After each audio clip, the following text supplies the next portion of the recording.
Hola, ¿qué tal? Saludos cordiales en TV Senado. Hoy día vamos a conversar en profundidad de campos con una senadora que representa una zona extrema, la región de Magallanes y la Antártica chilena, la senadora Carolina Boich Borojevich. ¿Eso está bien pronunciado, senadora? ¿Cómo está usted? ¿Qué tal, Sergio? Boroevic. Borojevich. Ujú. Ah, la J se pronuncia como I. Es que esa J está de más, yo creo que vino de colada. No tiene J. Ah, nuestro productor periodístico ahí le Un puso una tirón de J de más. oreja, un tirón de oreja al productor. Oye, usted preside la Comisión de Trabajo, integra la Comisión de Salud, Desafío de Futuro, especial del adulto mayor y especial de zonas extremas. Por Dios, los senadores tienen que multiplicarse en las distintas comisiones, ¿no?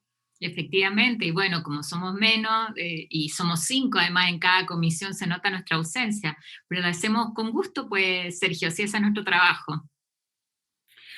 A su juicio, ¿cuál es la urgencia más importante en este momento del punto de vista de la legislación y el rol protagónico que ha tenido el Senado en el último tiempo, con la senadora Yarna Proboste al frente, antes estuvo la senadora Muñoz también? O sea, ha sido un tiempo de mujeres en la Cámara Alta.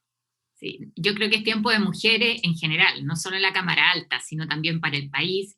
Mira qué orgullo, uno jamás hubiera pensado que le iba a tocar ver una asamblea constituyente paritaria, sobre todo a quienes hemos tenido que impulsar legislaciones que buscaran de alguna manera visibilizar el aporte de las mujeres. ¿Cuánto nos costó la primera ley de cuota? Y hoy día tenemos asamblea paritaria. Yo de eso de verdad quiero sentirme súper, súper orgullosa y creo que es un tremendo avance como país.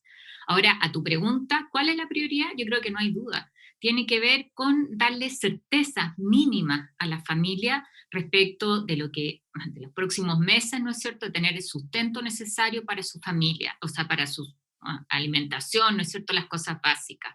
Y por eso, justamente, en la conducción que ha asumido nuestra presidenta, la senadora Yasna Proboste, el punto fue en esta lógica de ciertos mínimos éticos, yo más que mínimos comunes creo que son mínimos éticos. ¿Cómo garantizamos un ingreso de emergencia de aquí a los próximos 4 meses, 5 meses, para que efectivamente las familias al menos tengan esa certeza básica de que van a contar con lo necesario para alimentarse, para las cosas mínimas de subsistencia? Ahora, hay una distancia que se aprecia entre los guarismos que presentó la presidenta del Senado y organizaciones sociales al presidente de la República y lo que ofreció finalmente el presidente de la República, que se traduce en proyectos que van a la legislación del Congreso. ¿Usted cree que habrá un momento en que podrán conjugarse las dos posiciones y encontrar un término medio que permita finalmente ir en ayuda de las familias y las pequeñas y medianas empresas? Mira, yo espero que así sea. El anuncio lo conocimos del presidente el día miércoles, los proyectos el jueves se presentaron y se inició la tramitación. Como siempre nos pasa, cuando empiezas a ver el texto, en particular respecto de los apoyos a las pymes, uno encuentra estos requisitos, estas condiciones, lo que la gente entiende como letra chica, que está molesta cuando estamos hablando de cosas que, te insisto, son mínimos éticos, o sea, es el piso que deberíamos garantizar, pero espero que en la discusión parlamentaria puedan resolverse, puedan acercarse posiciones. Uno dice, en el caso del ingreso familiar de emergencia, esta cifra es superior que la que había inicialmente. Está todavía distante de lo que habíamos planteado, pero por lo menos hoy día ya se acepta algo que parecía imposible al principio para el gobierno, que era que la línea de pobreza sea de alguna manera la referencia, ¿no es cierto? El monto de referencia. Es decir, es lo mínimo que tenemos que garantizar a las familias. Está la discusión respecto de las familias que tienen un solo integrante o dos integrantes que se nos están quedando bajo la línea de pobreza. Pero lo que uno pediría ahí, que esto no sea por parte del gobierno como tantas veces, el gallito entre el gobierno y la oposición. Esto tiene que ver con la familia y necesitamos dar certeza. Las cifras, Sergio, que hemos tenido de contagio en estos últimos días son muy desalentadoras, o sea, son malas, son malas. En una pandemia donde, lo conversábamos el día jueves, en la comisión que tenemos conjunta de salud y futuro con el equipo de epidemiólogo, el equipo asesor que ha estado siguiendo la pandemia, tú sabes que nos reunimos todas las semanas con ellos, y nos decían que esto parece más una pandemia dentro de una pandemia, porque es la cepa brasileña la que ahora mayoritariamente se encuentra, que está siendo mucho más agresiva en personas jóvenes, más agresiva también y con mayores consecuencias en niños, que no lo habíamos visto antes. Entonces tiene más esa característica de una pandemia sobre otra pandemia. Y uno dice, si estamos en esa situación, con todas las implicancias que tiene a estas alturas, no hay espacio para la pelea chica, para el cálculo electoral. Aquí lo que necesitamos es, si tenemos recursos como país, ir en ayuda de la familia, dar certezas mínimas y empezar a trabajar todos juntos también en cómo se diseña la reconstrucción de nuestro país. Ahora, esto requiere un financiamiento, digamos, que permita solventar un gasto que es inmenso desde el punto de vista del erario nacional. Son exenciones tributarias, quizás el royalty minero, o el impuesto a los super ricos, o la posibilidad también de obtener recursos de las platas que Chile tiene en el exterior. ¿Cómo ve esa composición que permita finalmente sustentar un gasto tan importante para los meses que vienen? Sí, mira, como oposición hicimos una propuesta que es bien responsable, que tiene también vías de financiamiento. Considera algunas exenciones tributarias, que me parece que a estas alturas ya hay relativo consenso. El presidente hizo un anuncio, esperamos ver cuáles son las medidas concretas, pero avancemos rápido en eso. Tenemos algo que uno siempre agradece. Chile es un país con un tremendo potencial y tenemos un precio del cobre que ha sido extraordinariamente alto y eso nos permite también tener recursos que no estaban contemplados inicialmente. O sea, hay holgura, hay capacidad de endeudamiento y por lo tanto lo que uno dice acá, esos recursos lo importante es que estén. Es lo mismo que pasa con una familia. O sea, si te enferma un hijo, si hay una situación grave, uno utiliza los recursos y si tiene posibilidad de endeudamiento también lo haces. Lo que uno espera acá es que no sigamos dilatando soluciones, pero además, Sergio, déjame insistir en el criterio no solamente del corto plazo, de lo que pasa en los próximos 3 meses. Yo creo que sí tenemos que pensar en estos 3 meses como meses que van a ser muy duros, porque es invierno. Te tiene que haber pasado a ti, o sea, la gente cercana se empieza a resfriar, vamos a tener probablemente más virus respiratorios que el invierno pasado, en que los confinamientos fueron más efectivos. O sea, sabemos que vienen tiempos que habitualmente son duros, más todavía con la pandemia. La gente tiende a encerrarse, hay menos ventilación, todo eso van a ser factores de riesgo. Y después en septiembre esperamos que tengamos una época que nos permita contener mejor contagios y pensar ahí en cómo una pequeña empresa, que es a quien debería llegarle ahora este bono, ¿no es cierto? Y hacerlo facilitando el que reciban esos recursos, puede proyectarse y efectivamente empezar a generar reactivación. Lo que te quiero decir es que pensemos en esto no solamente respecto de la aprobación de un proyecto o una ayuda, sino que en el mediano plazo, qué es lo que vamos a necesitar para, de alguna manera, sacar adelante a nuestro país.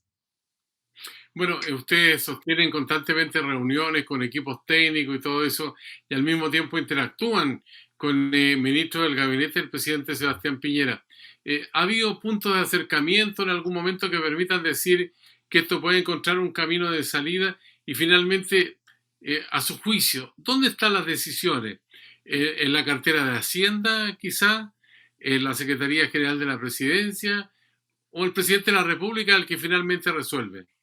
Bueno, probablemente muchas cosas del presidente de la República el que resuelve. A uno le sorprende a veces cómo hemos ido caminando en una dirección en términos de generar acuerdos. Tú sabes, Sergio, yo soy mujer que, de acuerdo, siempre he tratado de sentar a los distintos actores a la mesa y entiendo el valor que desde nuestras diferencias nos reconozcamos y tratemos de acercar posiciones en función de lo que la gente necesita. Pero yo siempre pongo en esto de ejemplo lo que nos pasó en la reforma previsional.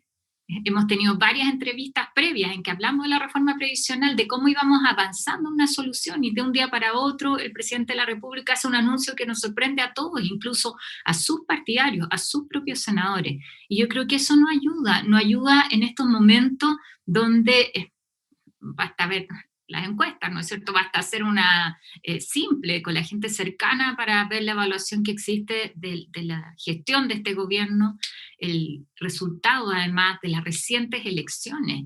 es una muestra evidente, es un dato objetivo de los chilenos, es una evaluación también a lo mal que lo ha hecho este gobierno encabezado por el presidente Sebastián Piñera. Entonces uno dice, a estas alturas, lo que se necesita es generar efectivamente condiciones de diálogo que permitan administrar lo que resta de este periodo de gobierno, que permitan dar certeza a las familias, que permitan un proceso de discusión constituyente que ya está en marcha, pero que se dé sobre ciertas cosas básicas, donde solo déjame hacernos responsables de lo que hemos hecho como oposición, es ir a la ofensiva en el buen sentido, con propuestas concretas, con financiamiento y además escuchando a muchos actores, no construyendo una propuesta entre cuatro paredes, sino que recogiendo de los centros de estudio, de quienes han sido afectados, de los pequeños empresarios, ¿no es cierto?, para construir una propuesta que tenga también validación ciudadana.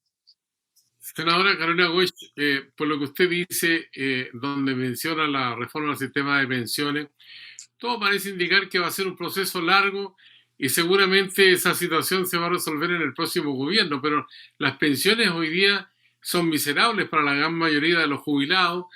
Ha habido también un deterioro de las pensiones con los retiros, el 10% primera fase, segunda fase, tercera fase. Incluso en algún momento alguien ha pensado que podría venir un cuarto retiro. ¿Usted piensa que aquí no es posible resolver el problema de las pensiones con el gobierno de Piñera, que le quedan algo más de 9 meses? Mira, la pelota, lo dijimos muchas veces, está en la cancha del gobierno. El gobierno podía haber resuelto esto hace mucho rato. Me refiero al aumento de las pensiones, a avanzar en un sistema mixto, y sin embargo, una y otra vez lo que hicieron fue defender el actual sistema AFP y de capitalización individual, que hemos visto los resultados que genera. Entonces, yo creo que se perdió tiempo valiosísimo, valiosísimo. El gobierno en esto fracasó respecto de su principal compromiso de campaña, que era la reforma previsional, pero lo duro, lo que a mí me duele como senadora, es lo que tú señalas, son los adultos mayores, los pensionados, que una vez más dicen, oigan, no se pusieron de acuerdo y los que perdemos somos nosotros.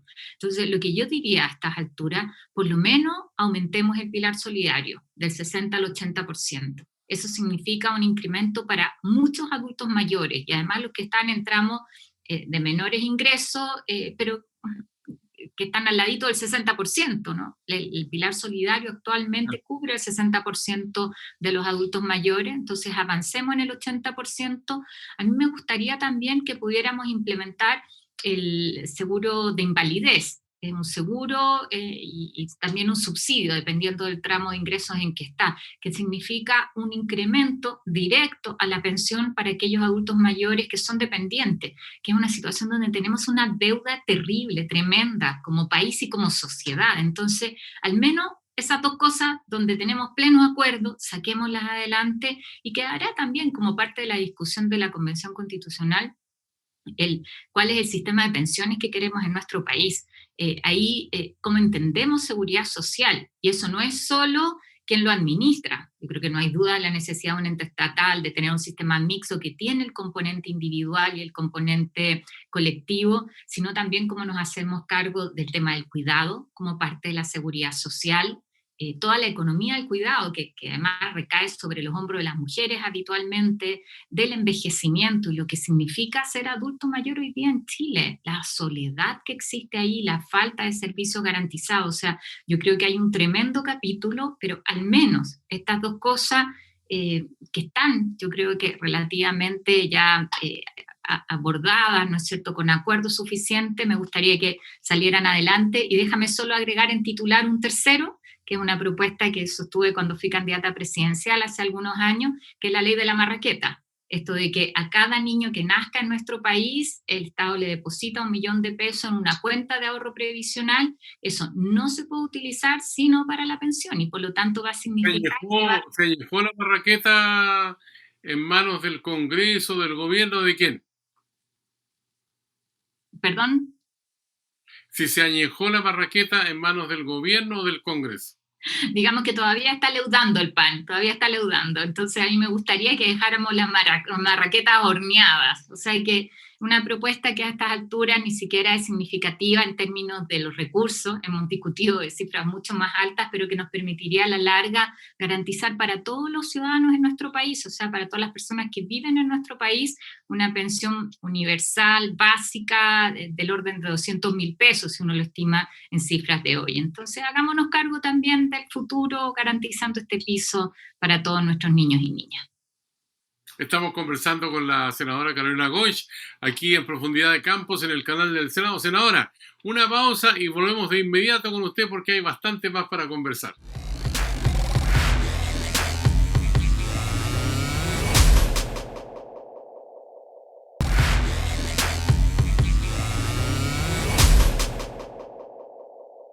Ya estamos de vuelta en TV Senado, en Profundidad de Campos. Estamos dialogando con la senadora Carolina Goich de la región de Magallanes, asistente social, magíster en economía. ¿Cómo anda la economía para los niños, para los adolescentes que prácticamente están invisibilizados? Porque hoy día se piensa en las pymes, se piensa en la familia, pero de los niños concretamente se habla poco de la salud mental y todo eso. ¿Cómo lo ve usted, senadora? Sí, es una situación donde tenemos una preocupación especial, y te lo quiero decir, esto quizás en términos personales, uno es mamá también, conversa con mucha gente, las dificultades de asistir presencialmente al colegio, lo que significa eso. Hemos trabajado tanto en todo lo que tiene que ver con consumo de alcohol y drogas y prevención, y en los temas de salud mental, donde ya teníamos déficit importante y la pandemia en eso nos trae aparejado un tsunami, un verdadero tsunami en materia de salud mental. O sea, nosotros somos de los países que tenemos índices de suicidio juvenil altísimo respecto de otros países similares. Y yo no tengo duda que lamentablemente esos índices van a subir. Entonces creo que tan importante como garantizar el ingreso a la familia es cómo nos vamos haciendo cargo de estos efectos colaterales de la pandemia, pero que pueden ser tanto y más significativos incluso respecto de cobrar vida. Y ahí para nuestros adolescentes, para los niños, el haber estado fuera de la escuela ya por más de un año, ¿no es cierto?, un año y medio, tiene un impacto muy importante. Yo quiero valorar planes que hemos trabajado en conjunto, ahí encabezado por el Ministerio de Salud, que convocó a todos los expertos, se aumentaron los recursos en materia de salud mental para este año, pero creo que todos esos esfuerzos son insuficientes. Y porque además esto, Sergio, no se trata solo de trabajar con los niños son una parte de un sistema. Y habitualmente, más que el problema estar en el niño, que es como tendemos a analizar las políticas públicas dirigidas a los adolescentes, están en su entorno. Entonces nosotros tenemos que trabajar con las familias, tenemos que trabajar con las comunidades, porque en la medida en que el entorno es más protector, el niño está mejor. Y esa mirada a mí me parece que no está muy presente en nuestras discusiones. Eso implica el trabajo en conjunto con los municipios, el cómo los servicios se ponen a disposición, pero también necesitamos especialistas. Yo te invito a tratar de encontrar una hora para un psiquiatra infanto-juvenil hoy día. Entonces, ahí nosotros necesitamos un plan importante de recuperación en materia de salud mental, y podríamos hablar también de otras enfermedades que no solamente tienen que ver con los niños y los adolescentes. Me preocupa mucho, tú sabes lo que va a pasar en cáncer, donde también tenemos algo similar. El impacto que tiene la pandemia va mucho más allá que lo que vemos habitualmente, ¿no es cierto?, también en otras áreas de la salud. Ahora tenemos una catástrofe que más de alguien diría que la procesión va por dentro, porque 2 de cada 3 padres, según un estudio de la Universidad de Chile, afirman que sus hijos aprendieron mucho menos con el sistema online y ese daño ya está, quedó. ¿Cómo lo enfrentamos en un sentido de recuperar en parte lo que significa ese impacto en los niños, en adolescentes, de aquí en más? Sí, ¿sabes qué? Yo creo que la pandemia tiene que dejarnos aprendizaje.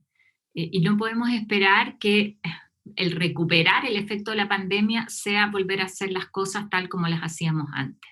Eso es muy Pero usted importante. senadora, pero usted ve al Ministerio de Educación como una entidad proactiva con la potencia No, que se requiere para... no, no, no, de ninguna manera. ¿Y qué es lo que te quería decir, Sergio? O sea, veamos cosas buenas, o sea, la introducción de la tecnología. para los procesos educativos es algo positivo que ha tenido la pandemia, con todos los déficits y las inequidades que hay. Pero vamos a seguir después de esto enseñándoles igual a los niños en una sala de clase, repitiendo un libro, o vamos a utilizar la tecnología para desarrollar mucho más habilidades, para resolver problemas, para incorporar nociones básicas de programación, por ejemplo. O sea, ¿cómo preparamos a los niños con las habilidades que necesitan para un mundo que es distinto? Es lo mismo que nos pasa con el trabajo. El teletrabajo llegó para quedarse. Nadie puede esperar que después de la pandemia va a volver a ser todo como era antes, o sea, como que vamos a volver atrás. O en el caso de las mujeres, donde la pérdida de espacio laboral y de empleabilidad ha sido lo que habíamos ganado en 10 años. O sea, eso ha significado un retroceso. Entonces, volver a recuperar eso requiere hacer las cosas distintas, y yo creo que allí es fundamental ser capaces de utilizar la tecnología a favor de los aprendizajes de los niños, de la incorporación de las mujeres en el mercado del trabajo, pero en formas que son mucho más flexibles. Usted ha sido una impulsora con mucha fuerza de la Ley Nacional del Cáncer. Muchas consultas en este periodo de casi 15 meses han sido suspendidas porque no hay espacio, porque los hospitales están copados o porque existe el peligro del contagio con el COVID-19 y que puede resultar mortal para las personas que concurren a los centros asistenciales. ¿Cuál es el estado del arte en este momento de la Ley Nacional del Cáncer? Mira, lo que tenemos en la Ley Nacional del Cáncer ya es reglamento aprobado, ahora tiene que iniciar su implementación. ¿Qué significa eso? Que tiene que formarse la Comisión Nacional de Cáncer, que es la instancia que tiene la tarea de supervigilar el cumplimiento del plan de cáncer, que es la principal herramienta con la que trabajamos en la ley. En eso hemos estado junto al doctor Jorge Jiménez, al doctor Bruno Nervi, con el Foro Nacional del Cáncer. ¿Te acuerdas del foro, que fue la instancia que agrupó inicialmente a todos los actores que estaban en el tema de cáncer, tanto a la sociedad civil, organizaciones de pacientes, al mundo médico, de la investigación, al mundo académico? Entonces hemos estado teniendo distintas reuniones con cada uno de los estamentos que van a estar representados en esa comisión. Son 3 representantes de las organizaciones de pacientes, 5 de las sociedades científicas, 3 de las escuelas de medicina, contándoles de qué se trata este proceso, y esperamos que en los próximos días el Ministerio de Salud habilite un sitio donde se registren cada uno y se pueda elegir a estos representantes. Con eso, de alguna manera, ya empezamos la implementación. Va a estar la tarea de evaluar el plan, que ya va a cumplir 2 años desde que se presentó, y a la par, lo que hemos tratado de cautelar es que continúen los proyectos dentro de la habilitación de la red de centros oncológicos a lo largo del país. Hay 60.000 millones de pesos que esta semana justamente en la sala oficié al ministro de Hacienda y al ministro de Salud para ver cuántos se han utilizado. Son 60.000 millones que resguardamos para tratamientos de alto costo. Y mi preocupación es que estando esos recursos se utilicen, porque no tengo duda que hay gente que lo necesita para sus tratamientos. Son tratamientos que no están cubiertos ni en la ley Ricarte Soto, ni tampoco en el GES. Ahora hay una combinación ahí que de repente resulta explosiva, porque no solamente el cáncer que afecta al común de la gente, sino especialmente a los adultos mayores que tienen otro tipo de necesidades o presentan otras patologías. ¿Cuál es el nivel de atención que tenemos en Chile para los adultos mayores? ¿Qué se puede hacer para mejorar su calidad de vida?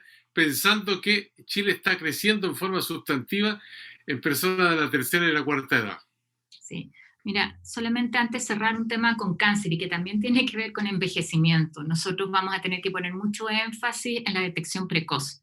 O sea, la cantidad de cánceres que no se han diagnosticado en este periodo es dramático. En algunos cánceres, 70% de los diagnósticos que no se han hecho. Si uno compara ahí lo que tenemos en cantidad de enfermedades registradas en el GES, ¿no es cierto?, lo que tenemos hoy día en el auge. Eso va a significar cánceres que se detectan en etapas más tardías y que por lo tanto sus tratamientos van a tener menos probabilidades de éxito. O sea, de eso nosotros nos vamos a tener que hacer cargo como país, y significa habilitar mucho más capacidad para hacer mamografía, para hacer colonoscopía, ¿no es cierto?, para ir en búsqueda de esos cánceres y poder diagnosticarlo, ojalá lo antes posible. ¿Y por qué te digo que tiene que ver con el tema de adulto mayor? Porque en el adulto mayor nosotros tenemos tremendas deudas en términos de atención. O sea, yo me refería ya a la dependencia, a la posibilidad de tener el cuidado adecuado. Estamos discutiendo en la Comisión de Salud los cuidados paliativos, por ejemplo, que es algo que no tienen garantizadas las personas cuando tienen enfermedades terminales, cosas que son básicas, que tienen que ver con mínimos de dignidad, pero también nosotros tenemos que ser capaces de incorporar en nuestras prácticas de salud, en nuestras políticas públicas de salud, la prevención. Y tú desde que naces empiezas a envejecer. Y lo que hagas durante tu vida como joven va a incidir después en tu vida adulta. Entonces, el prepararnos para vivir 90, 100 años significa también pensar en cómo acompañamos a las mujeres cuando tienen 40 o cuando tienen 50. Esto es lo mismo que el tema de la pensión. Habitualmente, hasta que no cumplimos la edad de jubilarnos, no nos preocupamos. Yo creo que eso es algo muy importante, hacernos cargo desde antes del envejecimiento.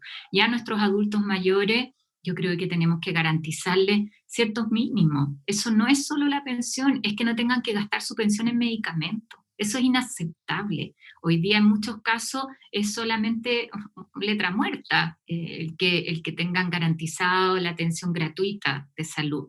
Y basta preguntarle a cualquier adulto mayor. Entonces, yo creo que lo que tenemos que hacer es efectivamente garantizar medicamentos, atención de salud, transporte gratuito y accesible para nuestros adultos mayores, el tener acceso a una vivienda y no tener que ser muchas veces una carga dependiente, el que si tienes una dependencia tengas la acogida necesaria y tener los centros de estadía en conjunto y en colaboración con organizaciones privadas, con organizaciones sin fines de lucro. O sea, son temas que están pendientes. Contarte ahí, Sergio, y para quienes nos están siguiendo, que nosotros tenemos en la Comisión de Adulto Mayor en tramitación hoy día una ley integral para los adultos mayores de envejecimiento positivo. Pero lamentablemente lo que uno ve ahí son bonitas declaraciones, pero finalmente no están los recursos necesarios para que esas declaraciones se hagan realidad. Y yo creo que nuestros adultos mayores no pueden seguir esperando. Bueno, todos los problemas que se presentan a la sociedad requieren soluciones políticas. No hay ninguno que tenga soluciones que no tengan esa característica. Y hoy día estamos enfrentados a la elaboración de una nueva constitución para Chile. En 1980, Eduardo Frei Montalva, quien fue presidente de Chile entre 1964 y 1970, impugnó la forma como el dictador Augusto Pinochet quería poner en escena una constitución que finalmente impuso y que hoy día en gran parte nos rige como Estado, como sociedad.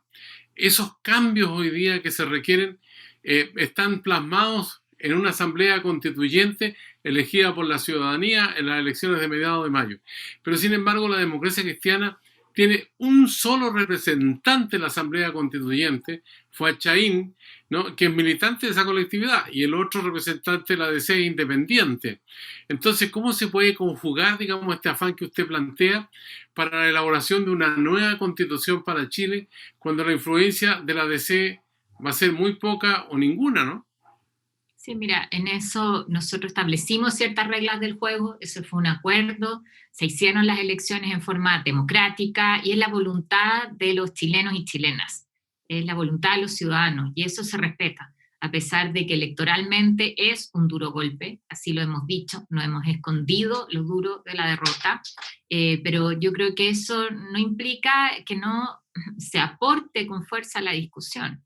Ya, más allá de si hay un solo representante, creo que hay una serie de debates donde nosotros podemos aportar. Yo te lo quiero decir, Sergio, desde cómo hacemos las conversaciones. Y ahí yo me hago responsable de lo que hemos hecho, por ejemplo, en la ley del cáncer o con un proceso reciente de escucha a los 400, lo tienes que haber comentado en algún momento, donde abrimos la participación a la ciudadanía. Yo creo que más allá de si es un partido u otro, la gente nos está diciendo, no queremos los partidos, ¿por qué? Porque conversan entre ustedes. Es un diálogo de sordos para la ciudadanía. Creo que parte de eso es la conformación de la convención, donde hay mucha gente que son ciudadanos comunes y corrientes. Y uno dice, en buena hora están ellos ahí. Y cómo entendemos los partidos que tenemos que conectar, que tenemos que ser capaces de escuchar más. Creo que hay un aporte valiosísimo que podemos hacer en metodologías para escuchar a la gente y procesar esa información. Tú sabes que en este ejercicio de los 400 fueron 400 chilenos y chilenas de distintas partes del país que fueron convocados en una muestra aleatoria y hablaron del sistema de pensiones, del sistema de salud, de las dos principales reformas que tenemos nosotros hoy día en discusión y pendientes. Entonces, ¿cómo hacemos que esa escucha, que lo que elaboraron los ciudadanos sea cada vez más incidente en las decisiones que se toman? Yo creo que eso es parte de las lecciones que tenemos que escuchar. Y los partidos, y en particular la democracia cristiana, con mucha humildad, abrir los canales para esa participación. ¿Usted piensa que el voto obligatorio podría conducir a una mayor participación del electorado? Esta vez votaron menos que en el plebiscito, menos del 50%, y eso para algunas personas que estudian estas materias políticas, dicen que eso le resta una cuota de legitimidad a quienes son elegidos para distintas responsabilidades. Sí, o sea, el votar es un ejercicio básico de ciudadanía. Yo soy partidaria, y lo he dicho, volver al voto obligatorio. Cuando establecimos el voto voluntario pensamos que eso iba a facilitar la participación de muchos jóvenes, sobre todo, que no se inscribían en su momento. El trámite de inscripción, ¿te acuerdas? Además que era bien engorroso, entonces no podía pasar por un trámite engorroso el que tú ejercieras un derecho ciudadano. Pero también es un deber. Y yo creo que a la luz de lo que ha pasado con la participación en los procesos electorales, es bueno que volvamos al voto obligatorio. Eso sin duda va a reforzar la legitimidad de los procesos democráticos. Algunas voces oficialistas de los partidos de derecha, incluso del gobierno, dicen que esta exigencia que ha planteado en los mínimos comunes la presidenta del Senado, Yana Proboste, no busca otra cosa que posicionarse como candidata presidencial. Mira, a mí me alegra mucho que la presidenta del Senado, la senadora Yana Proboste, no enganche en esa discusión, en esa provocación tan pequeña. O sea, en la situación en que estamos como país, con lo que ha significado la crisis sanitaria, la crisis derivada del COVID, la crisis económica, con lo que el costo que ha tenido. A mí me parece que estar sacando la calculadora y esto típico de decir, acá tenemos candidatas, no, o sea, tenemos que hacer nuestro trabajo. Y la fuerza está puesta en eso, en respaldar los planteamientos, y yo me alegro mucho además que como oposición seamos capaces de trabajar en conjunto y demostrar que nos coordinamos, que salimos como de nuestras disputas pequeñas en función de las familias. Así que yo valoro el poner al servicio de las familias su liderazgo, y lamento que finalmente se caiga en la descalificación con la calculadora en la mano.